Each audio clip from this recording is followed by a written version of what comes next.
do Eça de Queiroz. Eu, particularmente, conheci quase todos os livros dele, e esse é um dos mais apaixonantes. Embora talvez você considere a linguagem um pouco difícil, ou o vocabulário complicado, mas não é bem por aí que a gente deve analisar uma obra literária.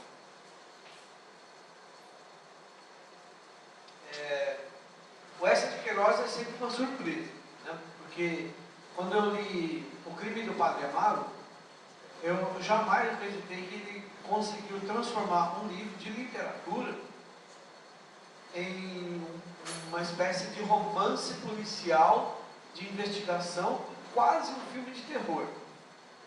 Impressionante. O Crime do Padre Amaro é um livro assim, que instiga a leitura, ele cativa, né? Ele te convence. E pior, ele cria uma trama que vai criando um suspense no leitor, a ponto do leitor assim, devorar os capítulos, querendo descobrir como que o padre vai conseguir se salvar de uma rede tão intrincada de crimes que ele comete e passa ileso. A sociedade nem percebe. Então, ali, o Crime do Padre Amaro é um dos livros mais pesados do Eça de Queiroz, que pertence à segunda fase, né? A primeira fase do Eça de Queiroz é fraquinha. Não merece nem assim muita atenção, porque são livros meio romantiquinhos, água com açúcar, e nunca são comentados para vestibular. A segunda fase já é bem comentada, né? O Primo Basílio, O Crime do Padre Amaro e Os Maias. Só que como Os Maias é um romance muito longo, então não dá para você aplicar a um vestibular. Seria um pouco complicado também. Mas este livro que nós vamos analisar hoje, ele faz parte da terceira fase do Eça de Queiroz e ele foi publicado após a morte do autor. Ele já não era mais vivo quando esse livro foi publicado. E ele é completamente diferente dos livros anteriores. Alguma coisa só que é um pouco parecida com os livros anteriores é que no começo do livro, até o capítulo 7, um pedacinho do capítulo 8, ele é um pouco não, ele é bastante irônico, muito sarcástico, gozador e bastante grotesco. Ele apresenta cenas assim, que representam uma situação de caricatura, de deformidade e de decadência. Muito embora, veja que coisa interessante, daqui até o capítulo 7, metade do 8, ele vai falar da riqueza. E o que é bonito, ele transforma em feio. E a partir do 8 até o capítulo 16, ele vai falar da pobreza, e o que é feio, ele transforma em bonito. Então, é um contraste. O livro é espetacular, porque é assim, parece que ele foi didaticamente montado para o leitor de vestibular, porque ele é todo redondinho. Capítulo por capítulo, você percebe nitidamente como se ele estivesse passando um filme em cenas assim, sequenciais mesmo. É bem interessante esse livro e eu particularmente achei fácil de ler, né? O que pode te prejudicar um pouco é justamente a linguagem, porque o vocabulário de Portugal é um vocabulário diferente do Brasil. Muitas palavras são diferentes, né? Objetos, pessoas. Então, você vai acompanhando e você vai tendo um pouquinho de dificuldade nisso. Mas, vamos começar então. Capítulo 1. Aí, pessoal, você recebeu uma folhinha que tem uma divisão diferente dessa que eu fiz na lousa. Aqui, a divisão que eu vou mostrar para vocês é capítulo por capítulo. E ele é tão fácil que dá para a gente resumir rapidamente um capítulo por outro. Mas, a divisão que você vai encontrar aqui na sua folha é uma divisão bastante interessante bastante, tá?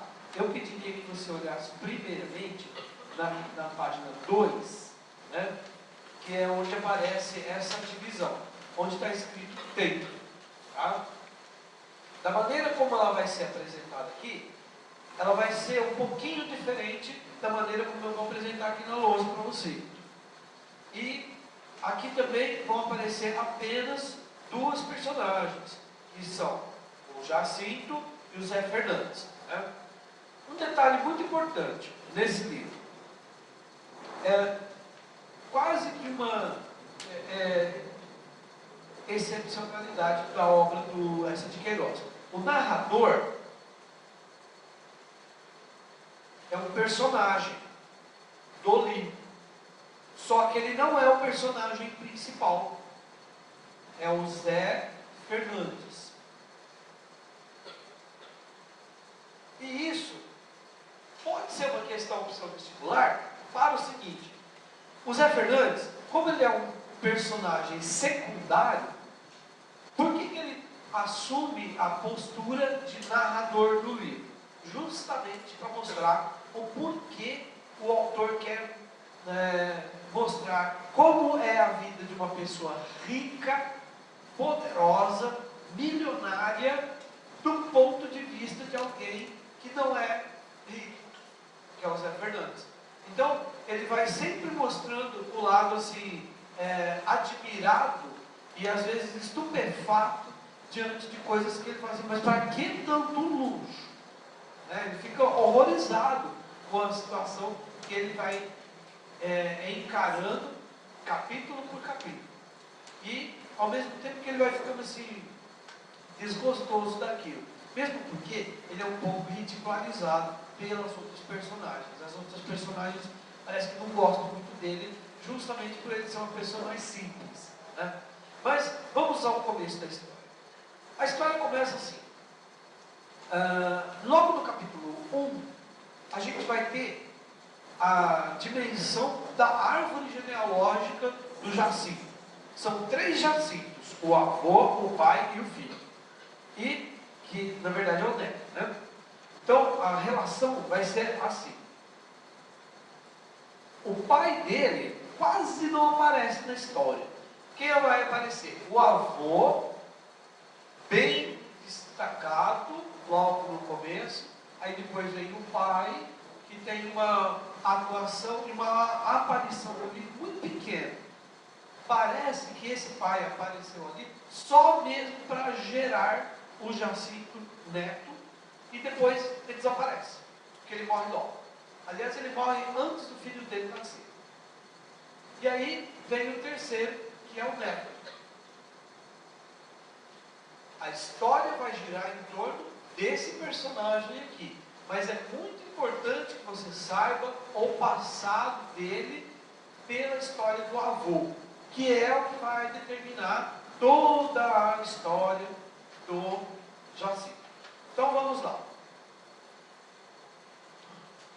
O avô dele era o Dom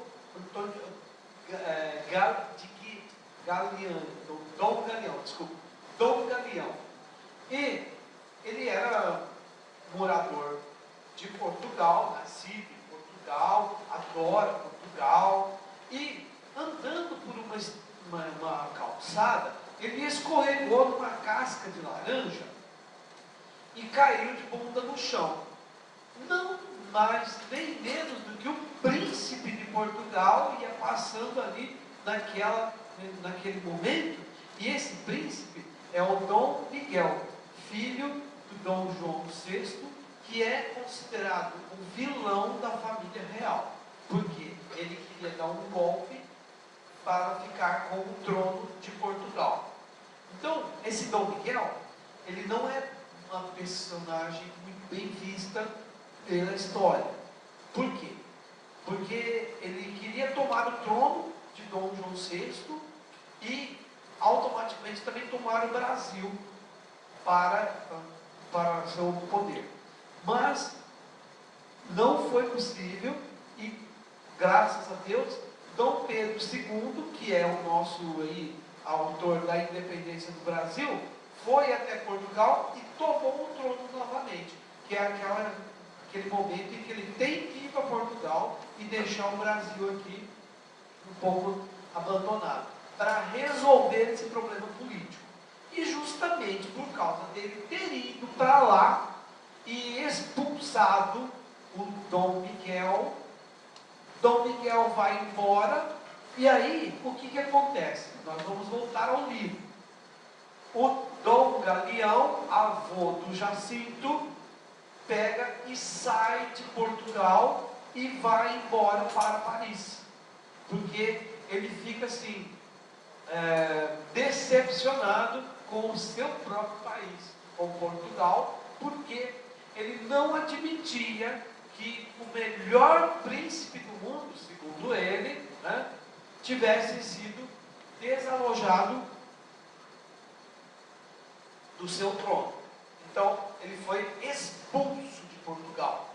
Por isso, ele ficou indignado, porque ele via no Dom Miguel um verdadeiro santo, adorava esse príncipe, tinha um verdadeiro, assim, louvor por ele, e era uma coisa meio assim, meio fanática, sabe? Botava o retrato dele na parede, enchia de palmas de santo, como se o homem fosse um santo, né? E ficou indignado com isso, e foi morar em Paris. Chegando em Paris, ele tem um filho que é o Jacintinho. Então, os três são Jacinto. O Jacinto avô é o Dom Galeão. Esse daqui, ele é tão pequenininho na história que ele tem até um apelido, Jacinto, que vira Cintinho, mas nem aparece, porque ele é um personagem assim, transitório. Ele tinha uma saúde meio precária e casou-se e teve um filho, também chamado Jacinto, terceiro, né? Então, esse Jacinto aqui é o que vai ser o protagonista da história, tá? E esse Jacintinho aqui morre logo no começo da história, e esse Jacinto permanece até o final do capítulo 16. Ele é o principal, né? Ok? Muito bem. Assim sendo, é aí que você vai se perguntar, mas por que essa história se passa em Paris e não em Portugal? Né? Justamente por causa disso. Porque o avô dele se mudou para lá, teve um filho, o filho casou, teve um neto, e o neto nasceu e ele morreu. E aí o Jacinto ficou lá. E ele se estabeleceu numa verdadeira mansão que é chamada de 202. É o número do prédio, mas equivale a uma espécie de símbolo da grandiosidade da família dos Jacintos, né? Uma pequena explicação. Jacinto é um nome simbólico também, né? É uma personagem da mitologia. Então, Apolo tinha relações com Jacinto, que era um moço muito bonito. Entre os deuses e entre os gregos, a homossexualidade era uma coisa comum. Aí, Zeus não gostava daquela relação entre os dois e quis matá-lo, quis separá-los. E então matou o Jacinto. Portanto, o Apolo, para que ele não ficasse sem ser lembrado, transformou-o numa flor que se chama Jacinto até hoje. E essa flor, incrível que pareça, né?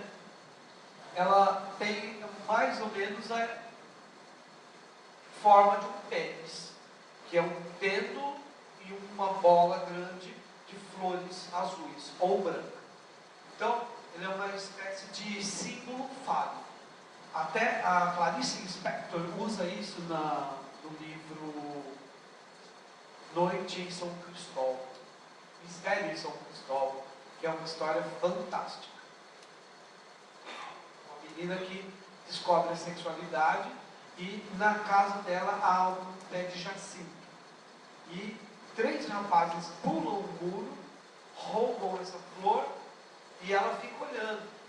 E eles observam também que ela descobriu que eles roubaram a flor, correm assustados e um descobre o outro. Mas não é descobrir o outro simplesmente porque ele roubou a flor ou porque a menina estava na janela. É porque naquele momento ela teve a primeira menstruação dela e ela se descobriu mulher. E os meninos se descobriram homens. E o Jacinto é um símbolo fálico da sexualidade, que poderia ter acontecido entre eles, mas não aconteceu. Então ficou um ato sexual na ilusão desses jovens. Né? E o símbolo fálico do jardim, que é o pênis do Jacinto. Tá? Só para ilustrar. Tá bom? Então, Jacinto é o quê? Por que esse Jacinto é tão falado nesse livro? Porque ele é considerado um príncipe. Ele é rico pra caramba. E o Zé Fernandes tem uma verdadeira adoração por ele. Parece até uma coisa meio homossexual. Mas não fica nada muito explícito. Nem implícito. É uma amizade mesmo. Uma amizade muito sincera. Os dois estudaram juntos. E no capítulo 2, o Jacinto convida o Zé Fernandes para ficar um tempo com ele. Você fica até desconfiado, parece que até acontece alguma coisa com eles, mas não acontece nada. Eles são apenas amigos. E é verdade, não estou falando bobagem não.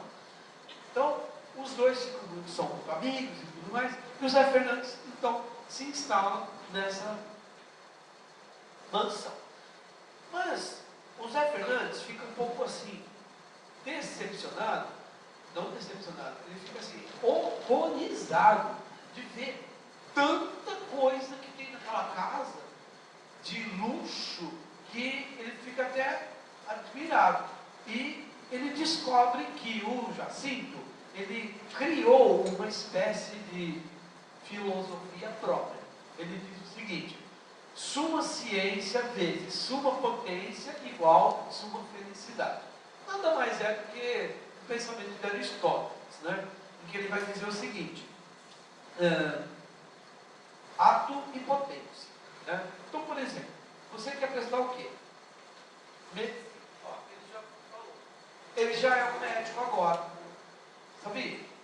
Todo mundo aqui já é o que quer ser. Basta querer. Então, em Aristóteles, a vontade já faz o ser acontecer. Então, você já tem essa sementinha aí, dessa profissão que você escolheu em você. Você já se sente um médico, você já se sente um farmacêutico, um advogado, um engenheiro, sei lá, um biólogo, qualquer coisa. Ela já está em você. Basta você desenvolvê-la. Né? Você vai ter que trabalhar para isso, fazer cursinho, prestar vestibular, passar na faculdade, etc, etc. E a coisa vai crescendo. Então a potência faz com que se torne ato. Na verdade, é uma espécie de o mesmo pensamento de Aristóteles, só que um pouco mais assim, mecanicista, né? Técnico. Então, ele acredita nisso daqui. Só que, infelizmente, o Zé Fernandes prevê uma coisa. Ele, em vez de ser uma pessoa otimista, ele vive mergulhado no tédio. Ele sofre, assim, angústia. Ele não fala que ele está sofrendo, mas o tempo todo ele fala essa expressão. Que seca, que coisa chata. Então, ele começa a ficar angustiado e, quer dizer, isso não bate com o pensamento dele, uma vez que ele diz que se tudo funciona bem, né, todos os mecanismos da casa funcionam bem, água encanada, energia elétrica, telégrafo, telefone, tudo. Ele tem tudo naquela casa. Porém, ele não é feliz. Então, que raio de pensamento é esse que não dá certo? Né? Então, ele fica um pouco contrariado. Quer dizer, na verdade, é contraditório. Aí, no capítulo 2, vai falar um pouquinho de Zé Fernandes, mas eu quero te antecipar uma coisinha legal, sabe? No capítulo 1, ainda tem um pedacinho que eu não posso deixar de ler com você, porque ele é simplesmente poético. Veja bem, vou até mostrar para você. Ele está bem no finzinho do capítulo 1 ainda. E tudo que ele falou até agora tem um caráter meio expressionista. Do capítulo 1 ao capítulo 7, você viu que eu fiz uma chave aqui, é tudo decadência, desfigurado, caricatural, feio, grotesco, asqueroso, chato, ridículo, tem uma tendência para o mal. Embora tenha um monte de luxo na casa, tem tudo de bom, né? E uma das coisas mais interessantes, isso eu aprendi pelo filme do Johnny Depp, achei muito legal, né? No século XIX, o garfo de comer, era uma novidade para os ricos. Pobre não comia de garfo, porque era um luxo, né? E tem uma cena muito legal no filme do Johnny Depp, em que ele se apaixona por uma prostituta. O filme chama-se Do Inferno. Passa-se no final do século XIX, decadência, Inglaterra decadente. É um filme no ar, tudo é no escuro. Assim, é bem escuridão, é bem decadente. Fala de muito assassinato. Aí, essa prostituta está correndo o risco de morte, porque ela é uma das candidatas a ser morta pelo Jack Stripador. E ele se apaixonou por ela. E ele leva essa moça, parece um filme igualzinho de Cidade das Serras. É o contraste entre a pobreza e a riqueza num único ambiente. Ele leva essa moça toda assim, ela tem uma roupa muito suja, mal amarronada, ela é uma moça elegante, chique, né? E ele leva essa moça num ambiente de luxo. Todas as mulheres olhando para ela são horrorizadas. Não já se viu fazer uma mulher dessa aqui, num ambiente maravilhoso desse, né? Luzes, tal. E ela está lá, tranquila. Aí ele leva para jantar e ela come com colher, porque naquela época não se comia de garfo, um lugar para pessoas simples, né? Por que eu estou te falando isso? Pelo seguinte, o Jacinto, ele tem 6 tipos de garfos para alimentos diferentes: fruta, legume, cereal, peixe, carne. É tanto luxo que ele tem 6 tipos de garfo, comidas diferentes. Já pensou um negócio desse? Né? Em contraste, os pobres comem de colher. Você entendeu? É bacana ver esses detalhes às vezes no filme, porque você começa a perceber a diferença de classes sociais. Muito bem, estou empolgado. Mas tudo bem. Falo demais, né? No meio dessa conversa, o Sérgio Fernandes tem um momento assim, de visão maravilhosa. Ele está com saudade de Guianes, a cidade dele, uma cidade pobre, e ele vai lembrar da sopa dourada da tia Vicência, que é a tia dele, que ela faz uma sopa maravilhosa. E aí, veja como ele vai usar a sinestesia. Grava essa palavra. Sinestesia é a mistura de sensações: visual, auditivo, olfativo, tátil. Ele vai usar todos os sentidos aqui, preste atenção. Deitado numa ancha ao lume, pensei como devia estar boa a sopa dourada da tia Vicência. Cheiro. Há quantos anos a não aprovava, paladar. Nem o leitão assado, nem o arroz de forno da nossa casa, como tempo assim tão lindo, visão agora. Já as flores do nosso pátio vergariam sobre os grandes cachos amarelos. Agora está falando da visão. Um pedaço de céu azul, do azul de Guianes, que outro não há. Tão lustroso e macio, entrou pelo quarto, alumiou sobre a puída tristeza do tapete. Então, está passando a mão no tapete. Tato. Então, ele mistura as sensações. E isso daqui, pessoal, é uma antecipação do que vai acontecer lá no fim do livro. Como que a gente chama esse processo? Foreshadow.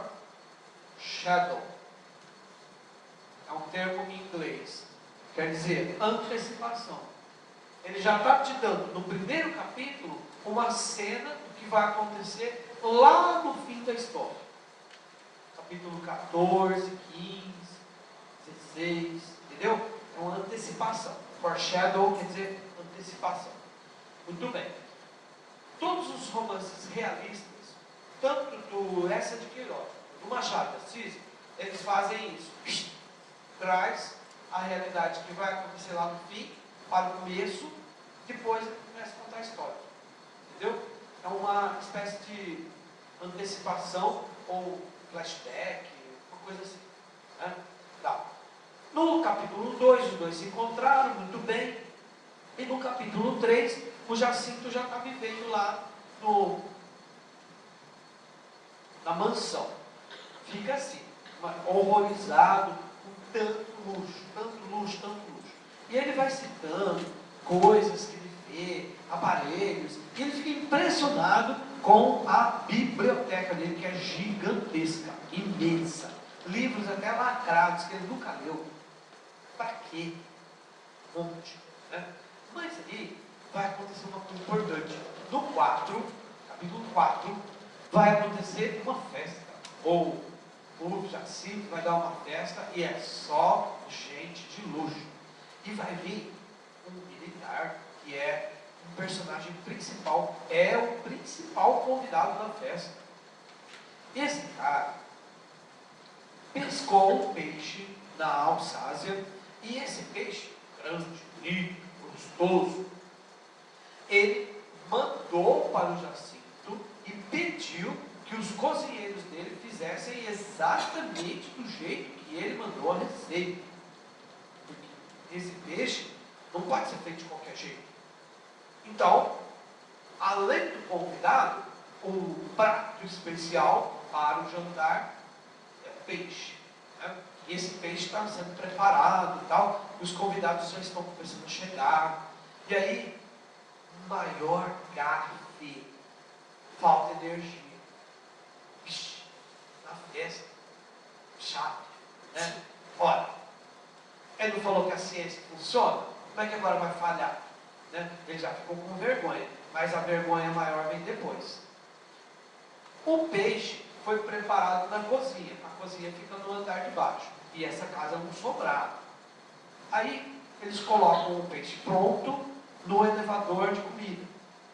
E quando colocam o elevador emperra e fica parado no meio dos dois andares. O militar lá que foi convidado, nossa, todo mundo paparicando esse velho, que é um xaropão, mas rico pra caramba, todo mundo lá paparicando, e só os melhores convidados, mais ricaços, podres de rico, estão nessa mansão.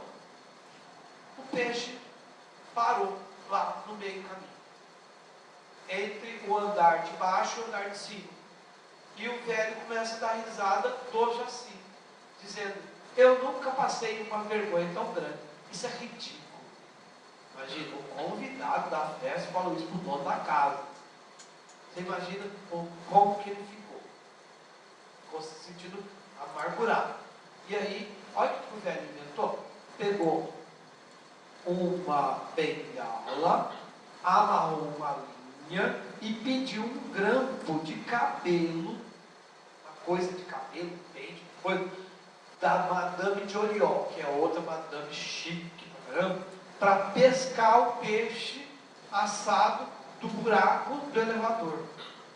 Que ridículo! Aí ele falou: que é isso? Eu nunca passei tanto vexame. Ficou feio para mim. Né? Então, o Jacinto, detalhe. Duas coisas importantes para você gravar. Quando acontece uma chuva, é porque vai haver uma modificação na narrativa. Tá? Filme, novela, é sempre assim. Livro, né? E nesse livro acontecem dois momentos que caem duas chuvas. Uma na primeira parte e outra na segunda parte. Uma prenuncia uma coisa ruim, a outra prenuncia uma coisa muito boa. Então a chuva, ela tem uma ambiguidade. Tanto ela pode representar uma modificação para o bem, ou ela pode representar uma modificação para o mal. Certo? E então, esse senhor ficou assim, horrorizado com essa situação, e falou, eu vou embora, eu nunca fico humilhado. Bom, você imagina, o convidado especial da festa não aconteceu. Outra coisa que eu ia falar para você, além da chuva. Refeição. Quando vai acontecer uma comida, né? Pode ser um jantar, pode ser um almoço, qualquer coisa. Aquilo significa uma confraternização. Então quer dizer, há união entre as pessoas. Eu pergunto para você, a festa do peixe aconteceu? Não aconteceu. Por quê? Porque as personagens ali não eram personagens sinceras, eram personagens falsas. Então, aquela comida não iria ser de bom grado. E o jantar não aconteceu. Então, não houve a confraternização entre as personagens. Entendeu? Tá. Estamos no capítulo 5 e aí vai acontecer uma coisa diferente. No capítulo 5,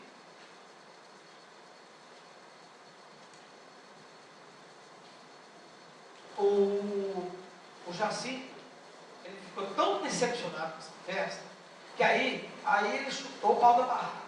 Mandou vir um monte de aparelhos para melhorar a condição da casa dele, e é tanta parafernália, que o Jacinto, o Zé Fernandes, fica atordoado com aquilo. Ele não consegue nem dormir direito. É barulho, é livro, ele tropeça em livro, tropeça em aparelho, ele está atordoado. Quer dizer, até agora você viu que nenhuma dessas situações trouxe alegria para as personagens. É isso que ele quer mostrar com esse aspecto expressionista do livro. Entendeu? Tá. Capítulo 6. Aí, o Zé Fernandes vai sair com o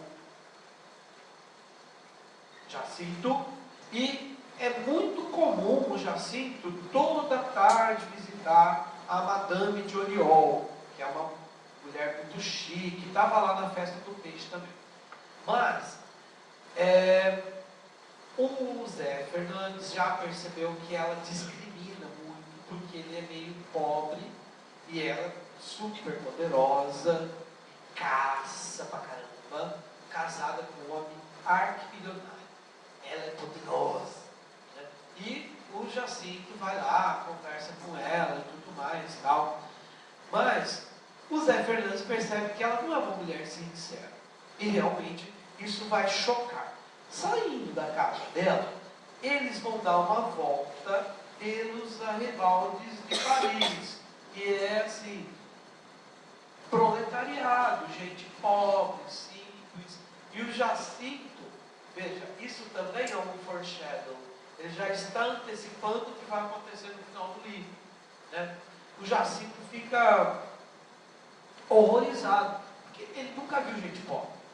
Ele não tem conhecimento, ele não sai da casa dele para ir a não ser em casa de gente rica.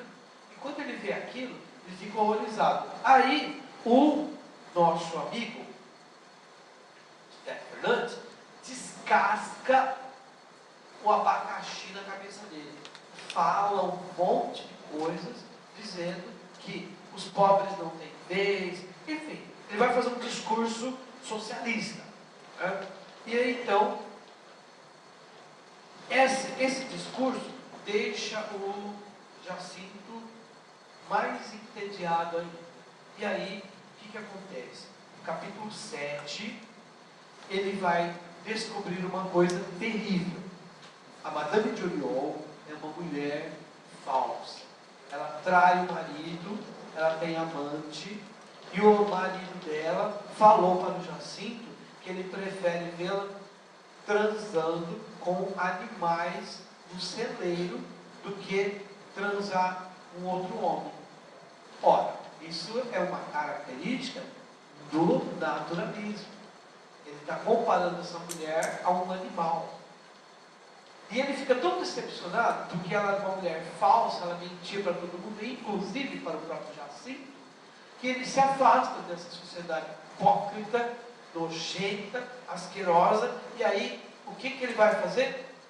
Ele vai ler somente 2 leituras: o livro do Eclesiastes da Bíblia e as leituras de Schopenhauer, que é o mais pessimista de todos os filósofos. Ele está em crise, ele entrou em depressão. E ele quer se afastar. Não atende telefone, não atende campainha, não quer saber de ninguém. Fala que eu não estou, fala que eu saí, fala que eu morri. Pronto. E aí eu coloquei um pensamento aqui que eu achei muito válido do Machado de Assis. O livro do Eclesiastes, ele se resume em 2 palavras, 2 frases, perdão. Tudo é vaidade. Nada é novo debaixo do sol. Não acontece nada de diferente. O mundo não muda. As coisas são sempre iguais. Né? Então, como que começa o livro do Eclesiastes? Fala assim: vaidade das vaidades, tudo neste mundo é vaidade. Por que esse livro é um livro depressivo? Porque foi um momento que Jerusalém estava passando por uma crise de destruição e era um momento de lamento, de tristeza, de angústia. E esse livro é a literatura da época de Jerusalém, antes de Cristo, que mostrava uma cidade decadente. E ele se apegou a essa literatura, que é uma literatura bastante depressiva. É o que ele está sentindo. E, de repente, vai acontecer uma coisa inédita. Até o capítulo 7, o Jacinto fala: eu odeio morar no mato, eu odeio fazenda, eu não gosto de sítio, eu não gosto de viver no meio de porco, de galinha, de vaca, de gente fedendo cocô de animal. Você é pobre, você é rasteiro, você é desumano. O homem nasceu para ser feliz na cidade. Né? Mas, de repente, do nada, olha só como começa o capítulo 8. Ele não vai... desculpa, eu esqueci de falar uma coisa. Quando ele está indo para a casa da Madame de Oriol, no capítulo 7, e ele vai descobrir quem ela é, cai uma chuva. Essa chuva já é o prenúncio de uma grande transformação, só que para o mal. Né? E lá na frente vai acontecer uma outra chuva, só que para o bem. Muito bem. Aí no capítulo 8, ele vai falar assim. Olha como começa o capítulo 8, que legal. Ao fim desse inverno, ó, tá vendo? O inverno passou. Não é uma coisa boba que ele está escrevendo aqui. Ele está querendo dizer, isso aqui passou. Não é um simples inverno, estação do ano. Quer dizer, essa fase ruim, negativa, depressiva, acabou. Agora vai começar uma nova fase. E é surpreendente, porque ele simplesmente chega no quarto do Zé Fernandes e fala assim: vou para Tormes. Por quê? Ele tem um álibi. O avô dele, lembra do avô? Estava enterrado lá em Tormes. Deu um vendaval e desenterrou os ossos do avô dele. E agora ele recebeu um telegrama dizendo que ele precisa ir lá para fazer o funeral de novo do avô, montar um túmulo para ele, mandar rezar a missa. E ele usa isso como um subterfúgio, porque ele não gosta do sítio, mas ele usa isso como uma desculpa. Né? E o Zé Fernandes fica, ué, estou entendendo. O que aconteceu com você? Né? Aí ele pega e manda preparar a bagagem. Gente, a bagagem era coisa de louco. Não era malas, eram caixotes, móveis, roupas, calçados, muita coisa. Praticamente ele levava assim, 1/3 da sua casa para Tormes. Como se ele fosse usar tudo aquilo. Bom, para você ter uma ideia, você tinha 6 tipos de garfos, imagina roupa, calçado, livros, etc. Montou uma bagagem gigantesca. Mas você percebeu que eu fiz aqui o 8 número grande? Esse capítulo, ele é o capítulo da transição. Tudo vai mudar a partir daqui. Ele vai entrar no trem e vai acontecer um desvio nesta viagem. Vou resumir porque senão a gente não vai acabar hoje, né? Infelizmente. O que vai acontecer? A bagagem dele vai extraviar e vai para uma outra cidade. E ele vai ficar com a roupa do corpo. Você pode imaginar uma pessoa que estava vivendo no maior luxo, um shopping center dentro da casa dele, e não tem uma escova de dente? É um horror. Mas, uma coisa que te surpreende também, é porque ele nem por isso fica muito abalado. E não dá para entender. O Zé Fernandes entra em pânico. Falou, ué, agora você vai morrer. Não aconteceu nada. Ele começou a entender um pouco da situação. Mas ainda não, calma, é cedo. Né? Então, no capítulo 9, ele chega numa determinada cidade e fala que vai para Lisboa. Mas aí vai acontecer uma separação entre os amigos. Um vai ficar num lugar e outro vai ficar no outro. E ele acaba indo para Guiães, que é Tormes, né? Tormes. E ele acaba indo para Tormes. E o Zé Fernandes perde o contato com ele.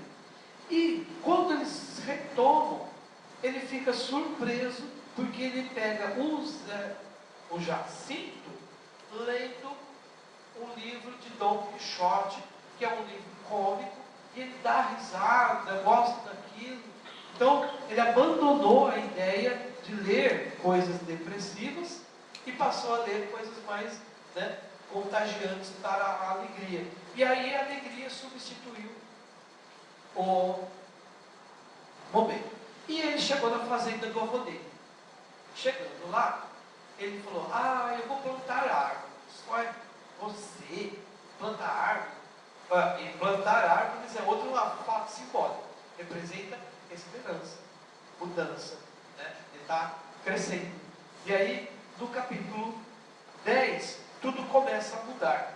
Mas acontece uma coisa que vai ser a epifania das epifanias.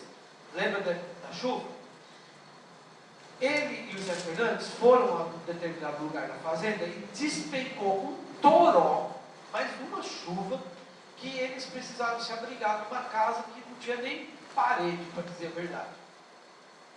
E um homem cedeu a camisa dele para o Jacinto. Prestou a camisa, imagina. Ele já ficou meio ressabiado. Aparece um molequinho desse tamanhozinho e fala, mas esse menino está doente. O que ele tem?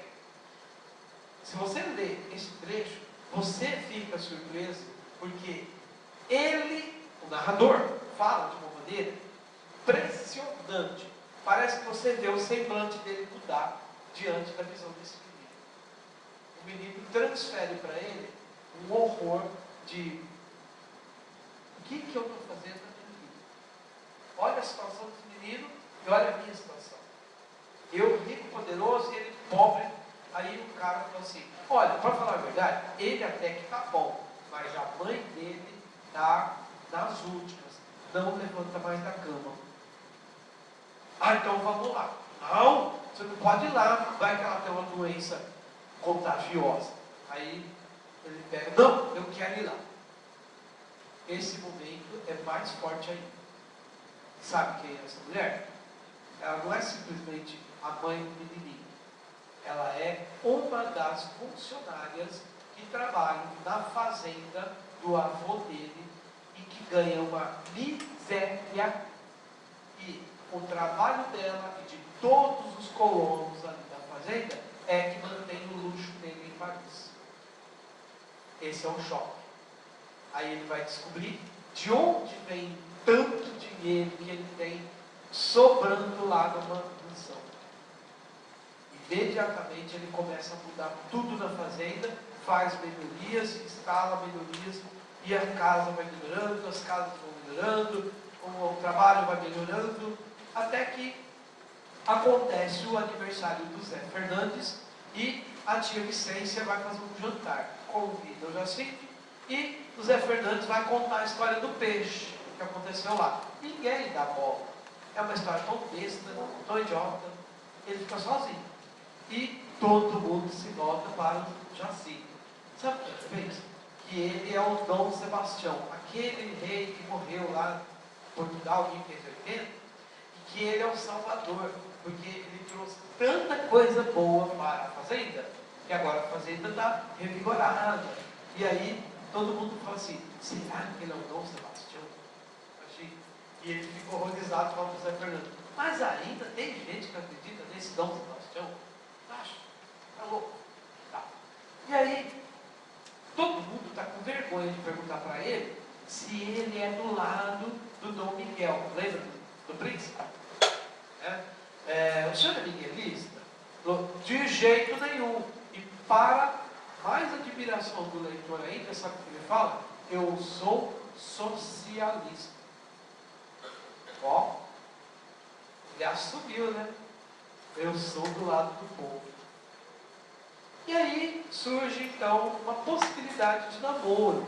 Mas nunca aparece essa moça, uma tal de Joaninha. Dizem que ela é muito bonita. Ele não acredita, mas tudo bem. Mas ela nunca aparece. E até que um dia ele fala assim, não, eu vou ter que conhecer essa moça. Quando ele vai encontrá-la, a surpresa é maior. Ela não era uma moça fútil. Ela não ia às festas porque ela era orgulhosa. Muito pelo contrário. Ela cuidava de crianças carentes. Aquilo deixou ele encantado. Imediatamente, já estamos lá no capítulo 14, tem uns saltos aí, mas tudo bem, né? O tempo dá. E eles se casaram e começaram a viver ali mesmo. Toda vez ele fala para ela, um dia eu vou te levar para Paris. Ela falou, deixa para o ano que vem. Ela começa a enrolar. Por quê? Porque ela sabe que lá na cidade a vida não é. A vida boa é no campo. Simplicidade. Aí eles se casam, no capítulo 15 já aparecem os filhos, e acontece uma última coisa que é mais decepcionante ainda. No capítulo 16, o Zé Fernandes é o único que vai voltar a Paris. E quando ele chega lá, ele fica muito decepcionado, porque nada mudou. Continua a mesma porcaria, as pessoas continuam falsas, hipócritas, e pior ainda, ele vai a um teatro e está tendo uma peça pornográfica. Ele ficou horrorizado com aquilo. Então, quer dizer, nada mudou aqui. Né? Agora, queridos, para fechar, daqui até aqui, você vai perceber que a imagem é bonita. Né? Ele traz uma característica de impressionismo, um quadro agradável, te mostrando a natureza e te mostrando os aspectos bonitos da fisionomia humana. E lá, o aspecto decadente, que ele caracteriza como expressionismo. Depois vocês leiam aqui, com bastante carinho, toda a interpretação e, principalmente, gente, leiam essa parte que fala do tempo, que ele dá uma divisão diferente da que eu dei aqui, tá? Mas você vai complementar isso, porque o que eu fiz? Eu expliquei o enredo. Agora você vai entender isso dentro da ideia que o Essa de Queiroz fez, conforme a divisão que ele elaborou para o livro. Também é a mesma coisa, né? Só que dá uma diferença da divisão dos capítulos aí. Mas ele vai abordar a mesma coisa, sobre outros aspectos. Ok? Obrigado pela sua presença. Tchau.